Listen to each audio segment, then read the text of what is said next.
If you're looking to make improvements to your bike, here's how to get the most bang for your buck. This is GCN's top 10 best value upgrades. Not many single components have quite as much influence over the way your bike rides as your tyres. Firstly, saving weight in this area can make your bike feel more responsive by reducing rotating weight. Also, better quality tyres tend to feel more supple, which means more responsiveness. And finally, the size of the tyre probably has the biggest effect. Most riders will probably appreciate the increased comfort of going from a standard size 23 to a 25, and there's even the very subtle improvement in the rolling resistance. Just like tyres, saving weight on tubes reduces the all-important rotating weight. However, we found that light butyl tubes are more prone to punctures, so there's a little trade-off if you ride on rough roads. A better option is latex tubes, which also reduce rolling resistance too because they're so supple. The only slight issue though is that you tend to have to replace tubes quite frequently, so if you replace 4 expensive ones per year, is it still good value? Only you can say. Many people look at handlebars as a way to lose weight from their bikes, but overlook the fact that with all the different shapes and sizes, it can actually be an inexpensive way of revolutionising the fit of your bike. Most top manufacturers have a cheap aluminium bar in their range, which is not much heavier than the super expensive carbon bars, but comes in all the same shapes. For smaller riders, buying a compact bar will make braking and shifting easier, not to mention riding on the drops.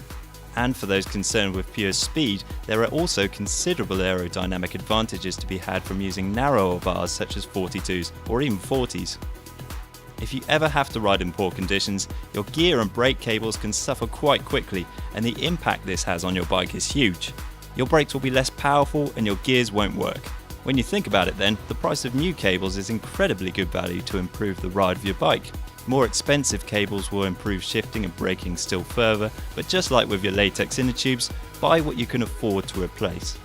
Having fresh, low friction ones is better than expensive but old ones. Clearly saddles come in different shapes and sizes, but expensive ones only really tend to be lighter than the cheaper ones, not more comfortable. If you're not happy on your current saddle, changing it for a different shape can have a huge impact on your comfort, and you don't need to spend hundreds. Even if you ride with gloves, changing your bar tape is really noticeable, and more expensive tape is not necessarily better. If we look at pro cyclists for example, they tend to run inexpensive cork tape. It can become a great value upgrade when you consider how much it can improve the look of your bike. No bike with dirty bar tape can ever look clean, and a clean bike is so good for morale you can almost see the increase in speed as a result. Putting 2 layers on can also seriously improve your comfort, especially for taller riders with large hands. It makes sense to modify the bike to fit you in all ways. Unless you have a seriously worn out cassette, changing it isn't going to give you a boost in performance. However, look at the number of teeth it has, because changing the range of your cassette can have a big impact. While many new bikes these days come with a 12-27 to give a nice wide range of gears, the tradition has always been 11-23. It doesn't sound like much, but the difference between a 23 and a 27 is actually huge and can make a big difference to how easily you can spin up a climb. Most pros use 27s now, so it probably makes sense for you to make the switch as well. Okay, so these aren't cheap, but the improvement they can make to the performance of your bike can make even expensive ones seem like good value.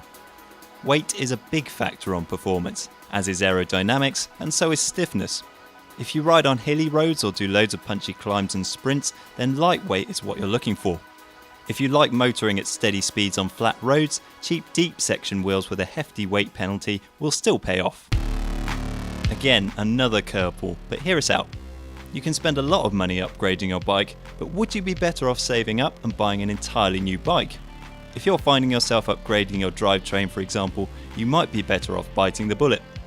Weigh up how much you're going to spend in total to see if it's going to be worth it. Without doubt, the best way of improving your bike is to improve its rider.